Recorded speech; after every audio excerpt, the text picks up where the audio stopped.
Good morning, fish keepers. We've done it. We've done Friday. We've made... Oh, just dropped my pen. Got it. Don't stress. We've done it. We've made Friday again. Happy days. That's a good coffee. That's really good. I'm beginning to really enjoy black coffee. I never thought I would, but I am beginning to enjoy it. My camera is just annoying me, so let's just have a wee fiddle and a play. Dun, dun, dun. I think that feels a little bit better.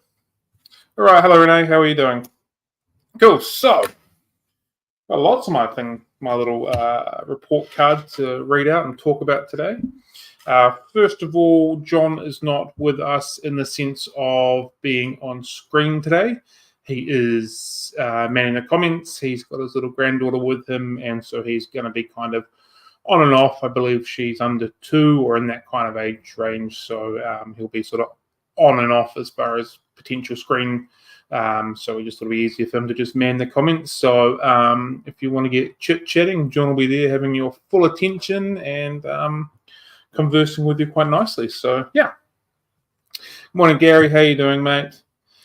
Cool. So, first things to rock and roll with what we've got here is we'll just talk about our guest we have next week. Next week, we have a gentleman called David Sanchez coming on to speak with us. He is a tetra breeder, so he's a hobbyist just like you and I, but he is all about breeding the wonderful varieties of tetras, so he's been very successful at that. He's got a lot of various spawns under his belt and various tetra species that he's managed to spawn, so that'll be a really interesting conversation. I'm looking forward to it because I'm clearly trying to spawn a few tetras, but it'll be also good to have some first-hand knowledge and speak to someone who has done it. Personally think there's a lot of people that think, although obviously tetras are a little bit harder to spawn, that it's like impossible to spawn them and that sort of stuff. So, or that they are the golden goose of spawning, if that makes sense. I'm not quite sure where I'm going with that, but I'm sure you understand where I was going with that. So, yeah. Rochelle has asked, so the new tank we showed, will it have tetras in? No, not tetras. We're going to put glow-light danios in there because they are beautiful fish, ridiculously underrated, do not get anywhere near enough love for what they are and how pretty they can be. So I'm hoping that we can set up this tank. Well, I've set up this tank with them being the main feature fish to get a few more people really interested in them. Probably more local people that are around because we're coming in able to see it, but I'll obviously do some few videos and stuff like that as well. But they're very, very criminally underrated fish. They're very pretty. So, yeah. Hopefully we can get a bit more love and attention for the glow-light danios because they're really pretty fish. So, again, back with the Finatics Friday Coffee Dates, we've got guests on. Does everybody want me to continue doing that? Obviously, we're coming into the end of the year. Next year is, I don't even know if we've got any guests lined up for next year just yet. So is everyone enjoying when we get the guests on? If they are, I'll be happy to continue to put that work in and get people on. If you guys want to see us go in a slightly different direction, I'm also more than happy to do that so as well. So if you just get a little bit of input on that, and if people are keen on us to continue to get guests and talk to people from obviously New Zealand and around the world on all sorts of aspects of fish keeping, then we'll continue doing that. So just shout out, so we comment if you're liking it or want us to continue with it or not, and we can go from there. Good morning, Tommy. That was good quality. Right. Good morning, Thomas. How are you doing, mate? Yeah, that was good times. Aquarium Frenzy podcast is being released today, probably around about midday. What do we got here? We've got Paul Talbot, who came on from Majestic Aquariums over in Australia. I'll apologise in advance. We had a little bit of issue with the audio at my and John's end. Paul's audio is absolutely fine. So if you do listen to that podcast, which is available on Spotify, you might have a few issues with just the audio side of it. when me or John are speaking. So other than that, it was a really informative coffee date. Paul runs Majestic Aquariums in Australia. He's been in the industry for a very long time, has done all sorts of crazy stuff. So it was really informative and it was a really good listen. So if you want to catch back up on that, it's available on Spotify in about 2 or 3 hours' time. Cool. So Rochelle is, of course, I'm enjoying it. I've learned a few things and also love seeing who the fish keepers are. We have fun too. Gary says yes. Brian says yes to hobbyists. Cool. Okay. I'm sure John is in the background taking notes of that. Give me a thumbs up if you're still listening to me, John. He's listening. Good times. Cool. Right, we can cross them off. Black Friday was obviously the weekend just gone. It was hectic, busy. I believe we've all but caught up on getting all the orders out this week that we needed to. It's been quite a frantic week because of which. So thank you everybody that was involved in our Black Friday sale and promotion. I hope you got some goodies at some really good prices. So yeah, we're just about caught up with that. What I can't get out today will be done, no doubt, over the weekend or on Monday. So again, thank you everybody for being involved in that and for your support. We got some more new fish in this week. So we got some marble mollies, which are very pretty. For some reason, I thought they're going to be full silver, but they're marble, which is more like a Dalmatian molly. So you can kind of either. But these ones are layer tail. And I came in yesterday, I did my morning rounds, and there was about a dozen or so fry in with them as well. So that's kind of cool. I'm happy with that. G'day, Red Laser. How you doing? Yeah, so I'm pretty happy with that. So the intention at the moment is I really struggle to keep mollies getting through our in-house quarantine. They tend to get the shimmies. They tend to come in quite thin, and to getting them from in the building and then actually to be able to sell has been a real challenge, to the point where I was considering not even selling mollies for a while. So I've continuously tried to buy them to try and get a decent amount so I can spawn from them and then keep the fry and then grow the fry and then spawn from them. In theory, that they're not moving water, so there's less stress. There's no difference in water parameters. To my knowledge, overseas are really growing a lot of brackish water, so I've thrown a lot of salt in them, and I'm just trying to get them as fresh water as possible for everybody. But these, because they've spawned and they're giving us some fry, that's going to sort of shortcut that process a little bit. So I'm going to hook them out, grow them out, and see how we go with that. So ideally, we'd have some marble mollies, some black mollies, some silver mollies, and some really nice orange and yellows. So I've got the really nice orange and yellows. They've been rock solid since they've been here, and these marble ones looking pretty good as well. So hopefully we can begin producing some mollies our own out the back, and they're a little bit stronger than the ones that have come through. So anytime we buy locally bred mollies, they're always really good. So we bought some black mollies not long ago. They've always been rocking and rolling. So yeah, that's kind of where the plan for that is. What varieties of mollies sell out the fastest? Black, and that is only because they're the ones that we've been able to get locally. Like I said, I had a massive death rate on any mollies that came through, and so we're trying to eliminate that. Personally, when we have managed to keep them alive for long enough, the silver mollies go really well. Silver mollies are absolutely beautiful fish. So haven't got any at the moment. Would like to get some silver mollies because they're really, really pretty. But yeah, generally speaking, the black mollies are the ones that sell the fastest, and that's purely because I believe they're local bred. They're used to our water conditions, and they we don't have any issues with them while they're in in-house quarantine. Thomas has asked, what was behind the molly tank? Well, that, sir, is the dead cockroach that I killed 8 or 9 months ago. So I'll tell you the wee funny story. I came in one morning and I saw the cockroach. And, okay, cool. How can I get this out? I had like a saw blade or something like that. I couldn't get it further. I couldn't sort of squish it around like that. So, what am I going to do with this? So didn't quite know what to do. I left it. I came back the next day and it hadn't moved. It's like, oh, I wonder if that saw blade that I had was just sort of squeezed it into a point where it couldn't move. So about 3 or 4 days, it was just stuck there and it couldn't go anywhere. I was like, obviously this thing's stuck.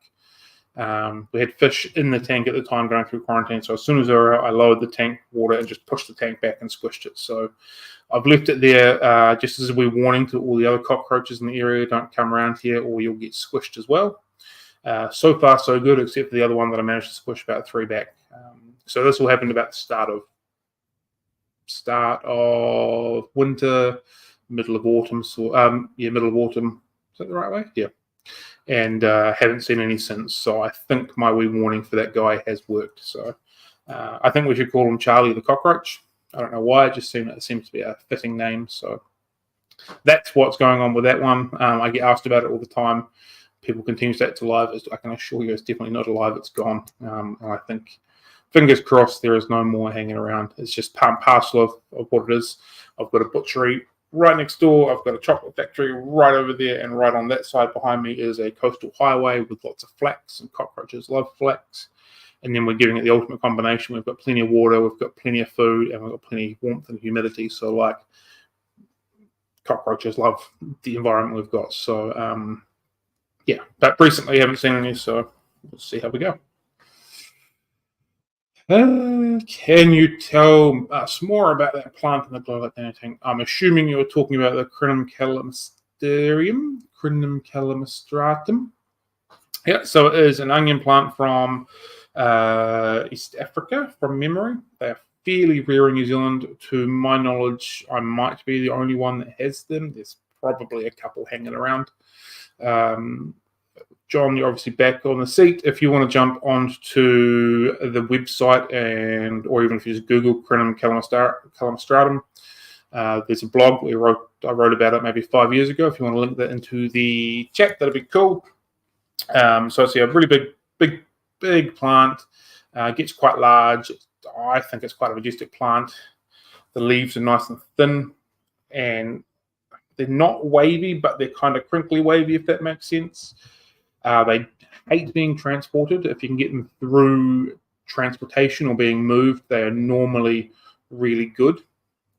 I'm a little bit annoyed at myself because it's been sitting out back here since we moved, basically. Sitting in a tank. It's been in tank right at the bottom. I don't want to say I've forgotten it's been there, but it hasn't got much love. And the plant itself has been growing absolutely fine. But it was my own selfish need to see it and enjoy it. This is why I put it into the shop.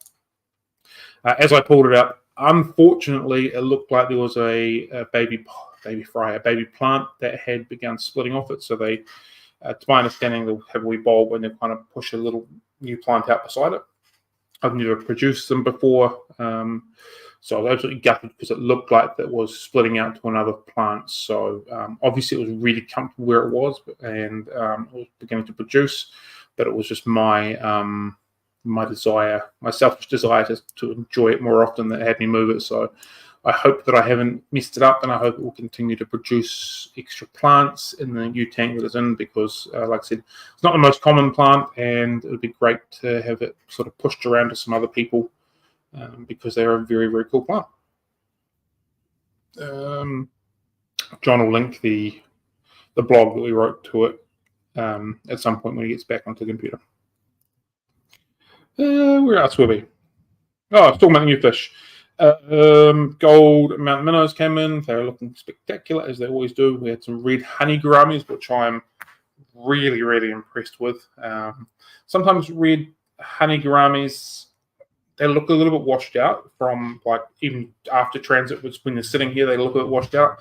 These dudes are totally rock solid and completely red. There's no sort of white, weird, washed out aspect to them. They look spectacular. So hopefully in a couple of weeks' time, when they put a bit of size on them, they're going to be really nice looking fish and ready to go. Also got some red apple Mickey Mouse platies. I wasn't entirely sure what they were when I ordered them. Obviously, we know what the Mickey Mouse is on the tail type, but so these are, can't remember if it's red at the front and white at the back, or white at the back and red at the front, whatever it is. I'd say the same thing the other way around. But yeah, half and half. They're actually really pretty. I'm a bit hit and miss on some fish that are kind of half and half. These things are really spectacular.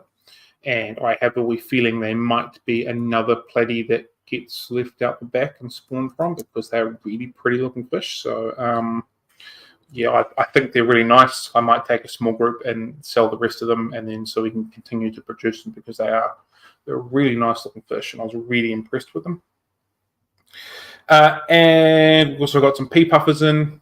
So that was the reason why I was late. I accidentally dropped some rapashi into the pea puffer tank, and if any of you know pea puffers, they're pretty unlikely to eat most prepared foods. More into the live foods and that sort of stuff. So I dropped them as, oh no, whoops. And I sort of looked down, and there was a few of them kind of congregating around this chunk of rapashi, and the old one was beginning to sort of pick at it. So I stood there and watched it for a few minutes, and like, these puffers are sort of picking at this rapashi, and it doesn't look like they were spitting any of it out. So I was like, oh, that's interesting. So I ran around and grabbed my phone and took a few minutes with a video to actually show them hanging around this piece of rapashi and actually picking at it. So I thought that was really cool. It's nothing that I've experienced before. So I made sure I got a bit of that on video, so we can, I'll edit that up a little bit, and I'll post that. And yeah, so I thought that was kind of cool, which is why I'm a bit late. Whether or not it's a one-off and a fluke, I don't know. But because they have given it a go, I will probably put some more in there in the next couple of days and see how that works. Might be a cool little thing to be able to feed them additionally to, you know, brine shrimp and white worms and all that kind of stuff. So I thought that was kind of cool.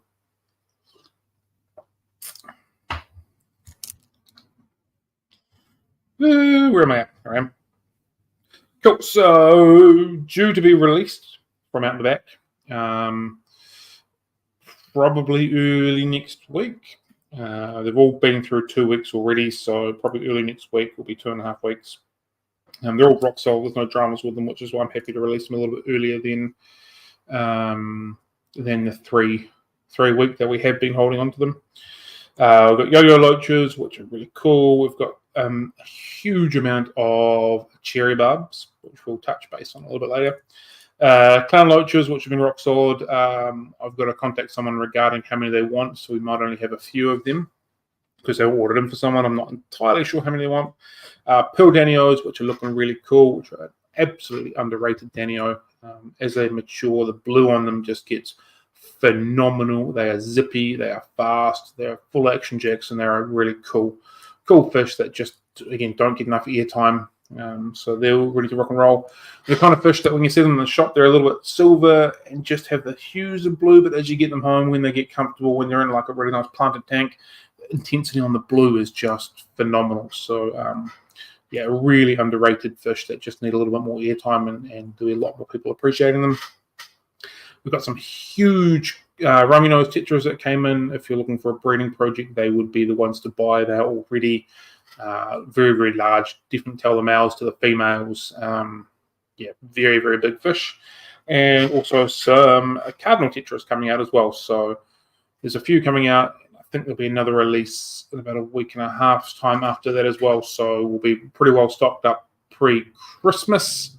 And then, yeah, obviously, no, I think will be coming in over Christmas. So the fish orders that we do round about now, next week sort of thing, will be lasting us through into the Christmas period, and hopefully into the new year when everyone opens up and all the supplies and the couriers are back to normal. I had 10 Pearl Danios in an unheated tank with goldfishes. They did well, and yes, the color is amazing. Yeah, the color of them is phenomenal. Like, they are such a criminally underrated fish when they get mature. They are just spectacular. What date is the last date? So I don't have exact dates. I take a lot of note on courier delivery times. Normally, it's around about 2 weeks before Christmas. So I've just brought up my calendar here. So Christmas Day is on a Monday.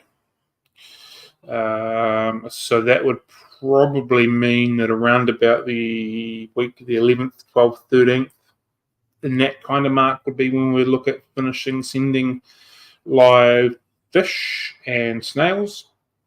Plants we go a little bit longer for. Would probably allow from the 18th all the way through with plants. Maybe. We'll get them on the Wednesday, so they should.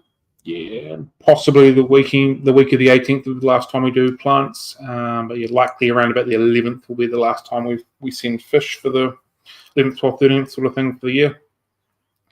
But I basically just have high alert on checking all courier delivery times, and then check. Obviously we send stuff every day, so I just track them and see if there's any delays happening. Normally the couriers put little banners on things. We're having massive delays, the Christmas rush and that kind of stuff. So earlier this week, there was the courier system was down for several times during the day because of Black Friday and stuff like that. So I just keep alert of that just to make sure things are just ticking along where they need to be. And as soon as I feel like it's going to be detrimental to the fish, then that's when we sort of pull pin. But we can probably talk about Christmas dates and stuff like that because we are here. So we will be open on Friday the 22nd and Saturday the 23rd. Sunday the 24th, which is Christmas Eve, we will be closed because we're always closed on a Sunday. We will then remain closed Monday the 25th, Tuesday the 26th. The shop will remain closed Wednesday the 27th, 28th, 29th, and probably the 30th. And the 31st, which is Sunday, we close, and then we'll be closed on the public holidays Monday 1st and the 2nd. We'll reopen on the 3rd. So that gives a whole week off in between. I will still be here packing orders in that week in between from the 27th all through to the Friday, and we'll still continue to do our Finatics Friday coffee date. I think it's very important to have some time off for myself over that little period of time, spend some time with the kids. I think it's, as a general rule, I always think it's really important that everyone should be getting time off over this time. So spending time with their family, and it's just a ridiculous time of the year in retail. The weeks leading into Christmas is always so frantic and stressful and stuff like that. So yeah, I think it's important to have that we gap in between and just to have a wee break. So we will be closed over that little week period. So give myself a wee break and give Holly, who is part-time staff member, a break as well, and Safety a break. But I'll still come in, I'll still pack orders, so that'll still happen as long as the couriers are running, being that Christmas is Monday, Tuesday. They'll be open as per normal Wednesday, Thursday, Friday. So we'll still pack orders and we'll still do our live stream and that kind of stuff. So, but the retail shop will be closed. Look at that, making an executive decision live on national television. Yum, strawberry jam, how good. Hello, Helen, how are you? Your strawberry jam idea sounds amazing. Right, so back to the cherry barbs. Like I said, I've got lots of them. I've got about 250 of them, give or take. So I'm umming and ahhing about whether we do some sort of a crazy super special on them or not. What are you thinking? What are people interested in? Maybe 10 for $30, making $3 each or something like that. I think we normally sell them for 6 or 7, so it'd be quite a significant saving. Or maybe make them $3.50 each, no minimum buy or something like that. So if anyone's in the market for some cherry barbs, shout out and come up with a few ideas, and we'll see what we can do as far as putting them on a pretty good sale. Like I said, we've got lots of them. Because we bought these off the local breeder, when we buy fish off local breeders in massive quantities, like we did with the blue lacustrous rainbow fish, I try and just smash them out ridiculously cheap, 50, 60% off sort of thing. Everyone gets a decent bargain, clears out my stock that I have way too many of, and then it goes back to business as usual. So, yeah, anyone else interested in some cherry barbs, throw out some ideas, and we'll go from there. I like the idea of maybe 10 for $30 at $3 each, or $3.50, no minimum buy. Sounds like a pretty good option to me. Do you sell the little baggies of brine shrimp eggs? Want to try my fry on them? We don't at the moment. Basically, the brine shrimp eggs that we have available via wholesale. I wasn't overly impressed with the hatch rate. And I had a few people, come back and say they weren't hatching very well, and for me that means it's an inferior product, so we've taken them off the shelf. Obviously, we hatch brine shrimp out here twice a day, so we're going through quite a bit. I just haven't got around to doing the maths on if I'm going to separate the small jars into small containers and move them on and stuff like that. So I'm just a little bit unsure of maths on that yet, and whether or not I'll be doing that. But at the moment, we don't have any brine shrimp eggs available, purely because I wasn't overly impressed with the hatch rates of the ones that we were able to get commercially for resale, basically. What else we got here? Good morning, Cameron. How are you doing? I hope you're well. Sorry, I've got an itchy shoulder. Right, we can do some breeding reports because we've had a little bit of that going on. So, on Wednesday, a purse down with rain here. Cameron, myself, and Ryan recorded our Three Idiots Talk Aquariums podcast, which you can find on Spotify and YouTube. It's a good time. Get amongst it.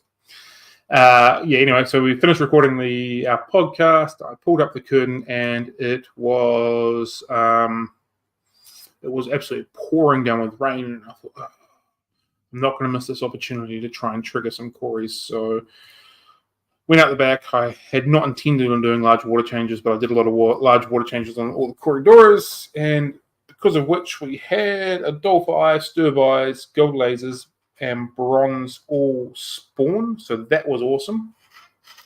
That same day, I had Holly with me, and we decided to separate a lot of the cories from other fish. So previously, we'd had like our bronze cories with a bunch of platies, a dolphin with some guppies and all that kind of stuff. I thought, all right, enough's enough. Separated out as many as we could.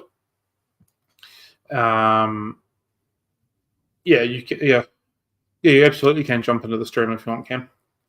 So we separated all these things out, and it's already begun sort of paying for itself per se, as the albino cories have spawned overnight or this morning. So we've had a few spawnings with that. They're all sort of set to hatch today or tomorrow, as long as I've done my job with them right. This is all absolutely learning for me, but I'm pretty happy with how that's going, with all the separating everything. The beginning of the spawning, so that's a good time. Cameron's just distracting me in the chat. So we stream the Three Idiots on the same platform that we stream here, and I've given him permission to get through so he can set up all of our Three Idiots stuff and that kind of stuff. And he's just said that he reckons he could jump into the stream. He has then followed that up with saying it would have been a classic prank. It would have been a classic prank if you hadn't told me, if you'd all of a sudden just jumped in on the background and pushed yourself onto the stream. Now, that would have been a classic prank. However, now you've told me it's not really a classic prank. So we've separated them, so we're getting a bit of a return. We should get some hatching over the next couple of days, which I am looking forward to, hopefully. That'd be good if they do hatch. Again, part of the move into this building about a year ago was to begin commercially producing fish, not just at a hobbyist grade, hopefully really trying to push some decent commercial numbers so we can always have a constant supply of fish going on for you guys. So we'll see how we go. So it's really good, and I'm filling myself with confidence, being that I've had no interest in breeding fish up until now, that things are beginning to spawn, things are doing as I'm needing to do, they're all mature. I'm obviously doing the right things as things are producing eggs. So I'm happy with that. So, Also things like the stir-buys, which I've been trying to get to spawn for a while now. To spawn was really nice. We'll say the Julie catfish spawn early in the week. Unfortunately, the eggs weren't viable. However, in saying that, they must have spawned at some point prior, because I pulled a dead fry out of that tank yesterday. So at some point along the lines, they have spawned and I haven't caught them. So I'll have to keep an eye on that. They're another one that I've been trying to get going and haven't didn't think I'd manage to. So yeah, so it's the Triliniatis, which again, pandas and the trilins, we bought them in from wholesale and bought them 10, 15, 20 at a time, and they've just dwindled down to 1 or 2 while they've been sitting in our in-house quarantine. And so all of these, the pandas and the trilins, are all ones that we've tried to get into stock, and they've not gotten that far. We've just put them all in their own tank, and so these are the ones that are the survival of the fittest per se. And again, fingers crossed, if we're able to spawn them, that means that they haven't had to do all that travel. They've come from us. They're used to our water. They're used to New Zealand water and that kind of stuff. So hopefully a stronger fish in the end. That's the plan, at least. BJ says, I have managed to get my peppered corridor eggs out of the community tank before they got eaten. Have around 30 eggs. They breed like rabbits, but I'm pretty excited. Well done. Awesome. It's always fun and games when you're getting some spawning action going on. I'm now beginning to realize the thrill that people had of spawning fish, which I had never really experienced before. Peppered corridors are one that I have not managed to get. They are still in a tank with some other fish. However, I'm pretty sure that I've got only females in there. I said the same thing about, I think I only had male stir bars, but yeah, I think I've only got females. So I have bought some peppered in this week. So I'm going to take 4 or 5 of them out before we sell the other ones, and then put them into our group and let them mature and stuff like that. So we'll see how we go with them. Brian says, I have 4 Julie Triliniatis Cories that are about 5 years old. They lost a lot of brothers and sisters over the years, so very hit and miss with Cories. Yeah, I find this like most of them don't tend to enjoy moving very much. Once they're settled in, they're normally okay. I have a theory that Cameron disagrees with, that if you don't have too much water flow going on in the bottom, it builds up little patches of ammonia and stuff like that. And he's going to laugh at me, but we did some water tests lower on it that shows traces of ammonia and things like that. So like your catfish are swimming in that area at all times, so they're swimming through that in quite a regular thing. So my theory is that sometimes with little dead spots, which you may not even know, and this happens in the wild as well, just builds up little patches of ammonia and stuff like that, and they're swimming through it, and it just slowly but surely deteriorates cories and plecos and stuff like that. So that is my theory. It's not totally proven, it's just a wee thought that I had. Cool. What else we got here? So on this morning, hopefully today we have some hatches of the Zebradanios. It was a really big spawn.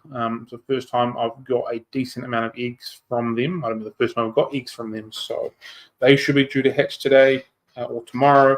We've got some CPD eggs that should be hatching today or tomorrow as well, and some gold laser cories and or Adelphi. I can't remember which is which because I didn't label them. I have set up a new labeling system now, which is a piece of masking tape with a Vivid, which I previously hadn't done. I just frantically took the eggs and put them into a container and hope for the best. So now I'm labeling things a little bit more. We should be a little bit better, and I should be able to keep a slightly more precise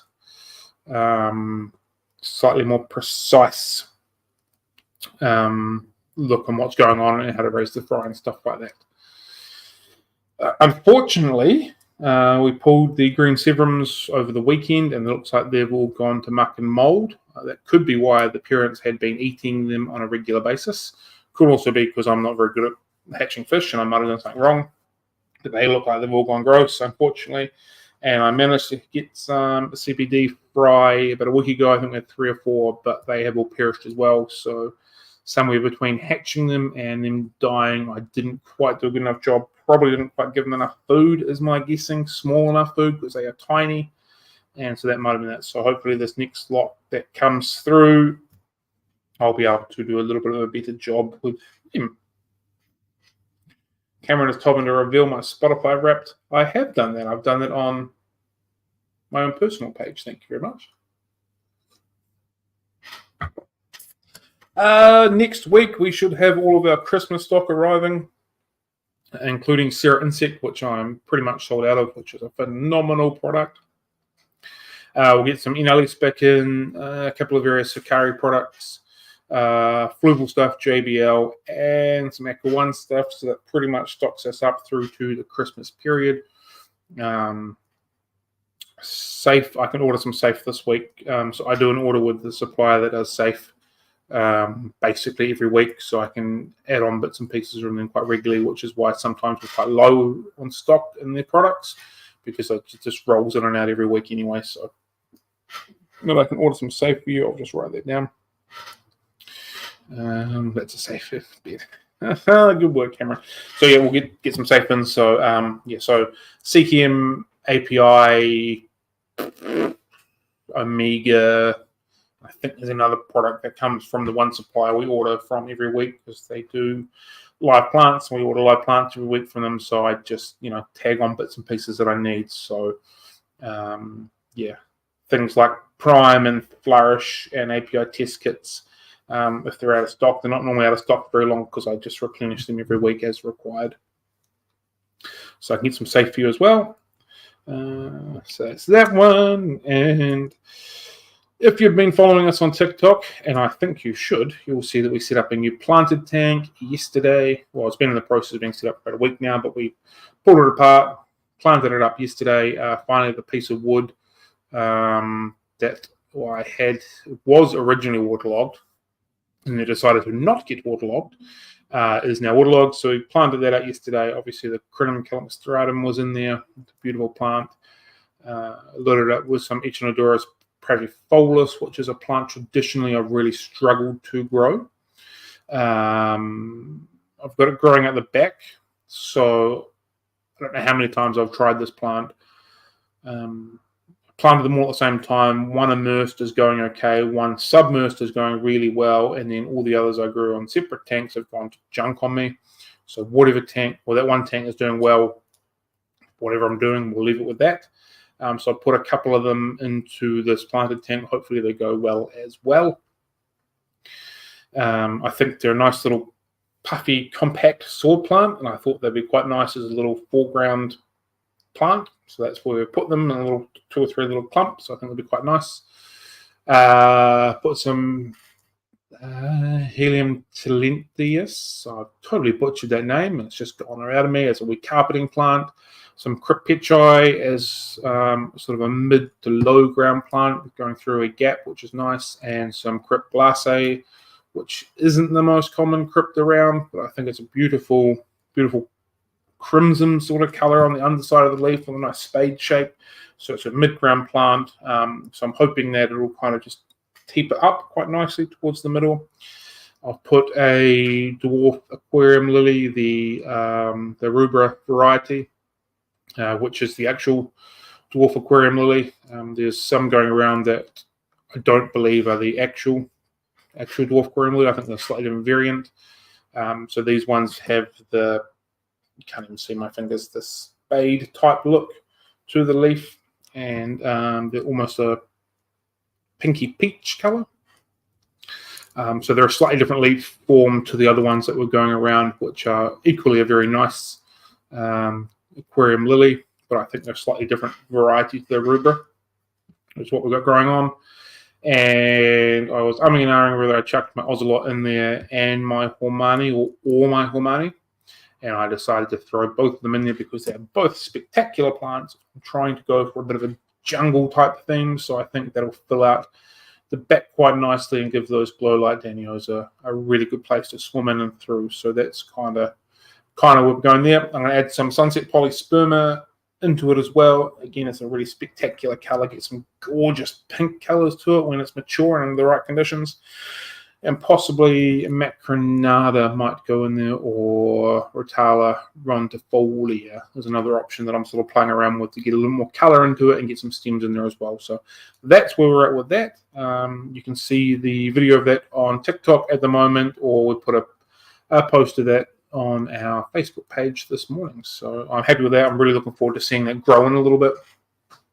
I'm not going to call it an aquascape, but it's more of a planted aquarium. So I think that relieves me of any possible liability by calling it an aquascape, because it's not really. It's just a nice planted tank. Rochelle would like to know how many test tubes I have left. I've lost count of how many I've broken. I still have enough test tubes to do every water test I need each day without having to clean them and redo them. I haven't broken one since I think it was Monday this week when I broke one. So we're kind of doing okay recently. Hopefully no more getting broken. And do I sell water lilies in the sense of pond lilies? Yes, we do sell pond lilies. They come in as a rooted tuber, normally around about this kind of size. Every now and then they'll have a couple of leaves on them, but not often, and they do not take very long to grow. They take off pretty quickly, especially at this time of the year. They're absolutely knucking futs. They're absolutely gorgeous. Yeah, they're really, really nice looking things. Put some holes in it and hold them.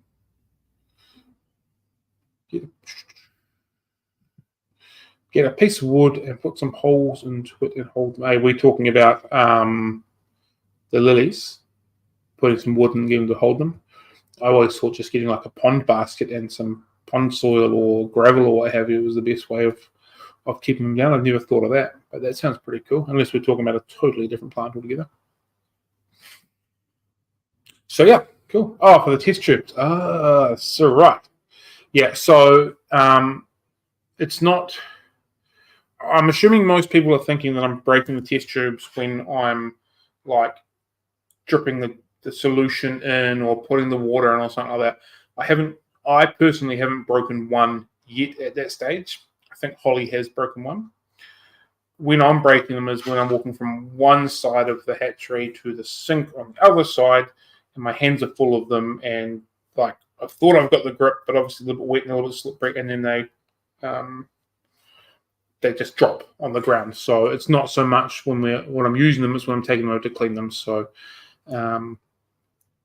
yeah, so I don't think a piece of wood would help me with that.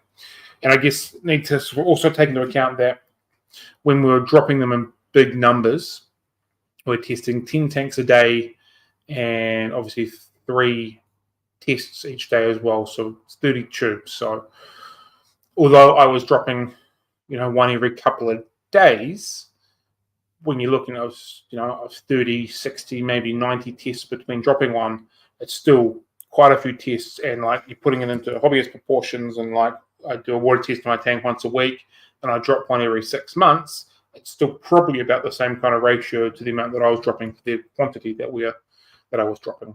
And listen to me try and justify me breaking my test tubes.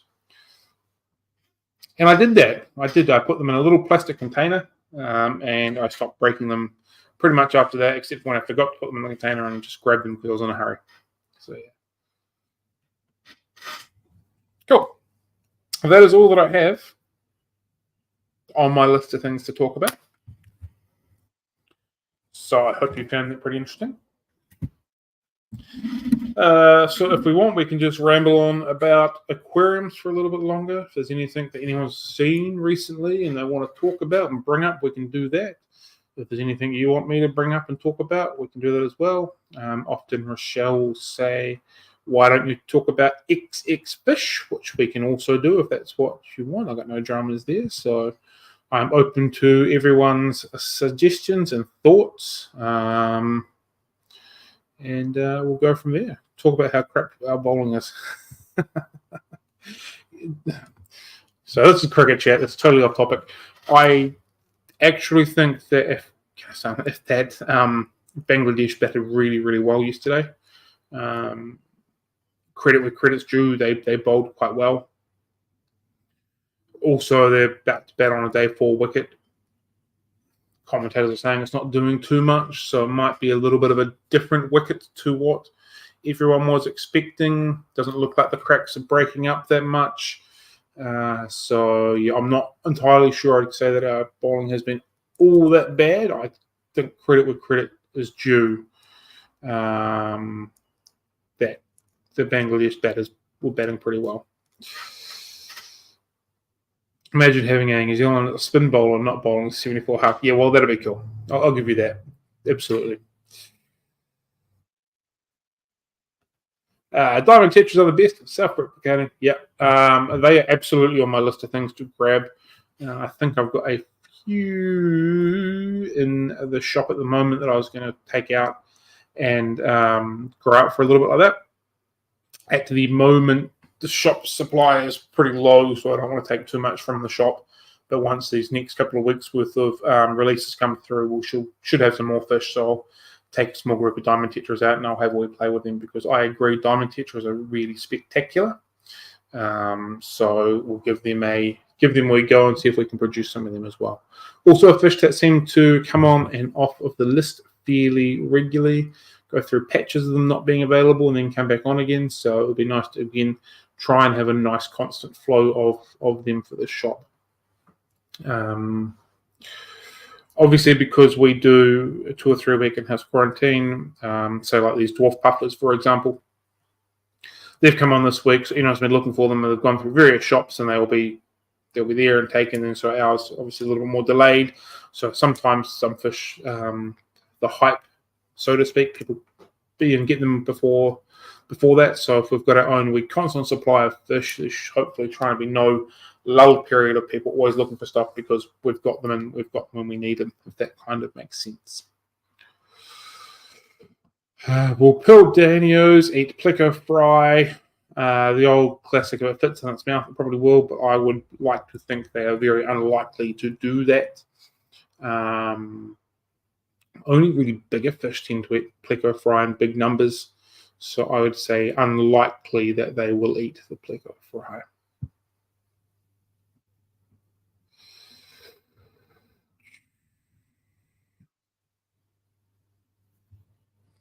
Can you chat about the best way to source breeding stock? I've caught the breeding, but having trouble getting the stock to start with. Yeah, cool. So, obviously, there's a couple methods. There's fish shops and there is local breeders. It depends on what you're looking for. Some people or some shops aren't going to have what you want. I think it doesn't really matter where you get it from per se, as long as you follow the process of, we'll use Pearl Danios because that's what we're talking about. So you've gone into your local fish shop, you've seen some Pearl Danios, you go, I want to give that a go. You take them home, you put them in their own quarantine tank, hold them for a few weeks, make sure they're all healthy before you sort of go with anything. I don't think that's any different to going to a local hobbyist and they've got Pearl Danios, taking them home at about the same size, growing them out for a couple of weeks in their own quarantine tank and making sure they're all healthy. So that's where I'd start with that. And then, then checking for deformities. Sometimes things aren't as obvious when they first come through, but as they get a little bigger, sometimes you can see that. For example, for the Prestella tetra, I didn't notice had a wee kink in its back because it's been smaller, but as it's gotten bigger, the kink has become more obvious. So, that's not going to be spawned from, because I don't want to pass that potential trait on. So once you've had them for a little while, you get them to a nice size, and you can sort of eliminate anything that may or may not be desirable per se, and then away you go from there. So as a general rule, most fish shops buy their fish from all the same place. There is only 2 or 3 importers in New Zealand that most of us use, so we're all kind of getting stock from the same place. So, for people to say XYZ has better fish than XYZ, I always thought it's a little bit of a cop-out because they're all kind of coming from the same place anyway. It might be that XYZ has put a little bit of more time and conditioning into the other shop's one, but essentially they're still the same. Genetics are still the same fish. So unless there's a local fish shop or a pet shop that don't treat their fish very well or don't look after them, it's going to take a bit of time for you to condition. Generally speaking, they're all kind of the same. If there's something specifically that you're looking for, talking to shops and say, hey, can you please keep an eye out for this? Can you please find me this? I'm after these. Are these available? Is also a way of doing it. Colombian tetras is a good example. We don't really stock Colombian tetras, but they're always, generally speaking, always available from wholesale. So if you're wanting Colombian tetras, we don't have them. Yep, great. We can get them in for you, no dramas whatsoever. How many you're wanting? You want 10? Sweet. We'll do an order for 20, and then away you go, sort of thing. So most shops can order things and stuff like that. So I hope that helps in your decision making and where to source some breeding stock. Oops. So I wasn't meant to do that. Anyone selling clown killies? I very seldomly look on the killie list. So that I can't tell you, I'm sorry. Yeah, I think, like Rochelle said, I think Maxie might be breeding them. So although I don't think she's sending now, she might have finished sending. I'm not sure. That might be worth looking into. Am I breeding golden barbs? I am not, but golden barbs are very cool fish, and I have to agree that I do really enjoy them, but I'm not breeding them at the moment. They have been on the list of things to play around with, but I want to, believe it or not, try and nail the cherry barbs first. So, but they are on the list of things we'll play around with at some point. Do you buy golden firefox cam?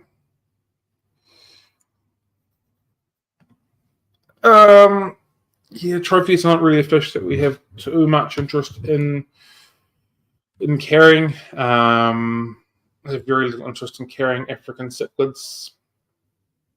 I might consider buying them from you. It's not really my market. The other cam might be the option to talk to there, just because he's more in that market and I'm not in that market, so he'll probably have some more connections that might be interested. Saying that, I do like golden firefox, and I may or may not have a spare tank that they could go in for their forever home, but yeah, you can send some photos through and maybe we can talk about some prices, and we might be able to go from there. I am always pretty keen to buy stock off local hobbyists and local breeders and that kind of stuff. I think it's important that retailers do that to give back to the hobby. You guys give to us by buying from us, so I think it's important that we give back to buy from you as well. Sometimes that means the prices of the fish that we have to resell are a little bit more expensive to try and make it fair for the hobbyists that we're purchasing off. Other times, like with the cherry barbs that we've got at the back, managed to buy them all at a really good price, because I was buying them all, essentially taking away someone's problem, making them my problem.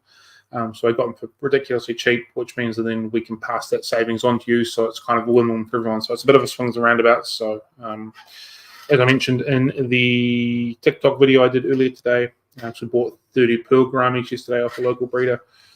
If you are breeding stuff, send us a message, send us some photos, and we can go from there. Be very interested in purchasing some things. I do like to buy in bulk. Again, if we're not producing it, like 30 pearl gouramis will last us for several months. There'll be no chance of them being out of stock for quite some time. And so that's kind of the way that I like to roll when I'm buying off hobbyists, buying big numbers and have them available for a long period of time.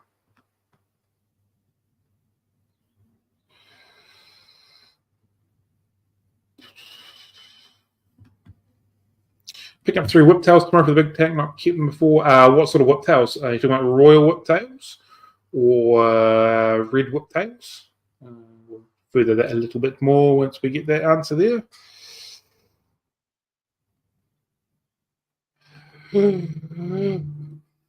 For imported, the main thing is what happens after. Some people cull more and condition better, otherwise shops with breeders. Yeah, absolutely. That's what kind of happens when they get into the hands of the retailers. And you're correct that all wholesalers not the same. Some have, like we've discussed this before. There's one wholesaler I won't buy corridors off because they just, doesn't matter what they are, just will not survive. And there's other fish that come in from them that are really thin and sickly. With some of the other ones, they're absolutely fine. Flip side, there's that wholesaler I can buy other fish from, and they've always been perfect every time. So the longer you've been doing it, the more you're purchasing of them, you know which ones to kind of avoid and which ones are better and stuff like that. So yeah. And turns out Cameron and Thomas were talking to each other. See, I'm Cam because it says there, and he's Cameron because it says you can't see my mouse cursor, and he's Cameron. But yeah, Cameron would definitely be the one to speak to, and not me when it comes to buying a trophy. I don't want them, to be fair. So yeah. I have L129 fries, something special I can do to make them grow faster. First of all, congratulations on having L21 fry. They're very cool. From memory, that is the Colombian zebra. Is that correct? A Hypancistris. Let me goggle it. Make sure I've got the right fish that we're thinking about. L129 Pleco. Colombian zebra, yep, hypercistrus. I would work along the theory of lovely warm and clean water with lots of aeration would be first. First of all, of course, how big of the fry? Are we talking like just newly hatched fry, or almost sort of in the pushing the juvenile side? Anyway, I would be looking at warm water, lots of aeration. Rapashi spawn and grow would be a great option to start with if they're still very small. It's a great first food for them. You can feed it as a liquid if you mix it with just cold water, which works really well because it stays nice and small. Or you can mix it as the gel. So that's what I would be doing as well. Lots of clean water, lots of water changes going on with them, and grow them in from there. They are a really nice fish, one that I have had in the past that I've really enjoyed. So congratulations on them. I would probably start on Rapashi spawn and grow. You probably get away with micro worms, depending on how big they are, but be a little cautious because they can. The right word is not predatory, but micro worms can kind of pick at smaller things. That's the nature of what they are. So you might want to do more water changes if you're feeding micro worms and they're not getting them all.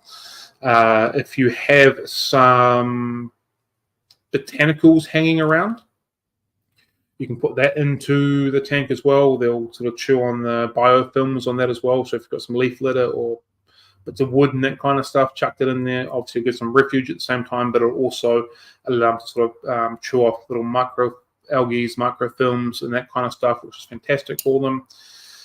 Following that, vinegar eels could be another option, and as they get a bit bigger, brine shrimp and more Rapashi spawn and grow would where I'd go from there. And then once they get big enough, you're onto your normal standard foods. So that's what I'll be doing. Congratulations again, a very cool fish. Hopefully you can grow up a nice wee gang of them. And when they do get big enough, let me know. I'd be very interested in buying them from you. Royals, I would treat them very much just like a bristlenose. They aren't overly demanding, as long as they're kind of past that real small fry stage. Just treat them like a normal bristlenose, and you won't have any issues with them. They're very cool fish. As far as whiptails go, I think they're quite adventurous. If you set up some wood towards the front of the tank, you might find they approach the front a little bit more, so you get to see them a bit more often, as opposed to them sort of blending in out the back of it. But yeah, I don't think I'd be too much worried about them. Just treat them like a bristlenose, get them some veggie wafers in there. Yeah, there'll be no dramas with them as well. Really nice fish.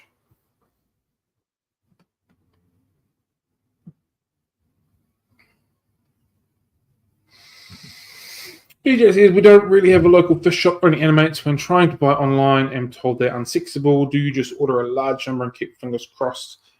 Yeah, totally depends on what it is that you're looking to buy, and your relationship with the shop you're buying online. So, like, say you are wanting to buy Bolivian rams, for example. Send us an email, hey, looking for some Bolivian rams. Are they sexable at the moment? Because I'm looking for a pair. No, they're not at the moment. So then, yep, I'd buy a group of 5 or 6 to try and get a pair. Are they sexable at the moment? Yes, I think they are. I can try my best to sex them for you. Then I would attempt to buy a pair that way. Doesn't necessarily mean that pair is going to get on just because you've got a male and a female. Doesn't mean they're going to spawn. Generally speaking, buying a group is a better option when you're talking about cichlids, for example, because then they would find their own way and pair off their own way. When it comes to back to Pildanios, I think you're better off buying a group of little fish like that and just allow them to mature together, and then you can either separate your male female or just let them group spawn, so to speak. So yeah, that's the way that I would work that. I sold some electric blue rams to someone a while ago. They wanted females. I think it was 3. I can't quite remember now.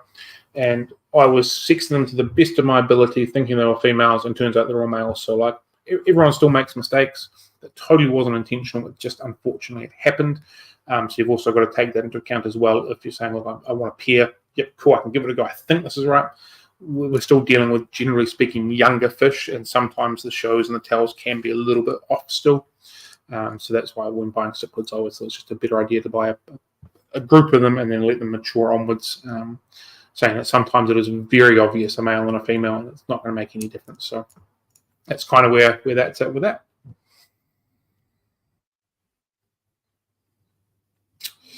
So I had a massive crack in the bottom of my 300 litre sump. Can I just pour a few litres of epoxy in? Thought it was a good idea. That sounds like an answer that Ryan needs to answer. I've patched up bottoms of aquariums with normal silicone for aquariums and then putting glass over top. So I've run a bit of silicone directly over the crack, and then so that here's your square of glass along all the edges of that, placed it on, so you've got silicone going over the crack, should be sealing everything, got silicone on the inside of the glass, and then put silicone around the edge of the glass, so you're kind of tripling it. It depends how big your sump is and how risk averse you are as well. A lot of people will say not to do that. I haven't had too many issues with it, but bear in mind, if it's on carpet in your house and it goes south, you'll have a lot of water on the ground. So there's an option for you there. Other people say cut it off and replace a piece of glass should be easy enough as well. So it's entirely up to you which way you do it. Yeah. See, Bruce Pepper Ryan. So I could try shit in it and let it dry and see if it works here. Just be mindful that it needs to be fish safe, basically. Yeah. And Rochelle was way up here. She said, "We should go. Where'd she go?" Severums, Dempseys, and glow light Danios. What would you like to know about them? Glow light Danios are stupidly underrated, like hideously underrated. They're a really cool fish. I think a lot of Danios are underrated, but I think they just get lumped into the it's just a Danio category when they've got some really nice colors and really nice patterning to them. Lots of activity. They're just a really beautiful fish, and I really like them, and I'm hoping that having them set up in the shop tank will sort of make some people more interested in them and sort of recognize that they're there. Severums love to eat plants. Very pretty fish when they get big, but they do love to eat plants. I think they're a really good option if you're doing like a South American type biotope with a lot of wood, because they work really well through that. But if tannin stained water by acidic, they look really good with that. You can fill them in with things like Geophagus or some of your bigger tetras, Colombian tetras, Congo tetras, that sort of stuff. I think they go really well like that. Not so well in a planted tank, which is how we've ended up with the pair we've got. They were in a planted tank, but they kept eating the guy's plants. And Dempseys, I don't have a lot of, a little bit, but not a heap of experience. They are called Jack Dempsey for a reason. They can be a bit fiery, particularly when spawning, but they are cichlids, and that's what cichlids do when they spawn. They get a bit fiery. They are quite a colourful and pretty fish. They do need a decent amount of space because they are a cichlid. They like being quite stealth, like a lot of American cichlids. The coloration and their patterning kind of fits in for them to be sort of stealth and ambushy. But you're definitely not a community fish by any stretch of the imagination. So once more, yeah, stupidly cool fish. I'm happy with my decision to go with them, and I'm really looking forward to seeing them zipping around all day. I'd like to, obviously, I can buy them at wholesale whenever they're available. I've got some breeding egg catchers in there at the moment. I'd like to produce a few more. We're going to put 10 in there. I wouldn't mind having maybe 20 or 25 or something like that to really emphasize how cool they are, but also I'd like to spawn them just to say that I have. And, these have been spawned inside the shop, and now they're in the display tank. So, yeah, I think they're a great little fish. Also going to put some Otocinclus in that tank as well, and probably some pygmy corridors. I'm on the fence about whether I go the pygmy corridors or the Habrosus corridors, be one of the two. I'm not too sure just yet, but that'll be the the lineup of the fish that goes into that tank. All right, so we've been ranting and raving for an hour, and I've thoroughly enjoyed this. I very much enjoy the format of talking about what's going on, and then after that, you guys throwing random fish at me, and we just talking about random fish. I think it's fantastic. I thoroughly enjoy it, and I really enjoy the people that pop up on a regular basis, and we talking about stuff, and so I enjoy that. So thank you everybody for being with us and watching with us, and for being a part of it as well. So keeps me entertained, and I very much enjoy it. Oops, what have we got here? Same species, different name, to my understanding. I've 99% sure they're the same species with a different name. Let's give it a quick goggle, eh? Burmese glowlights. Oops, Glowlightenio. What have we got here?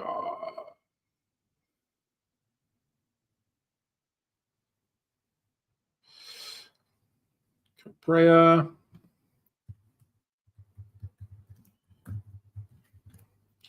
If I spelled it correctly, that would help. Yep, same fish, different name. I was 99% sure was the case. Yeah. Yep. So we'll leave it with that. I got plenty of stuff to do. So I hope everyone has a really good week. Have a really good weekend. Yeah. Glowlight Tetras. I couldn't agree more. Oh, don't get me started on Glowlight Tetras. They are horribly underrated. Such a cool fish with that little streak that goes through them. And the eyes, and they look great in a botanical tank if you want to do it that way. Man, Glowlight Tetras are way underrated. Almost bulletproof. Look great in a big group. And yep, you've got me started on Glowlight Tetras as well. So yeah. All right, team, I'm going to get out of here. Lots of stuff to do. Thank you very much for joining us. I hope you have a really good weekend. We'll see you all again next week with our guest we have on, who's going to talk about breeding tetras with us. So yeah, it will be our last guest for the week. For the year, sorry, and then we'll chop into it for next year. So, yeah, have a good one, team. Happy fish keeping. Catch you later.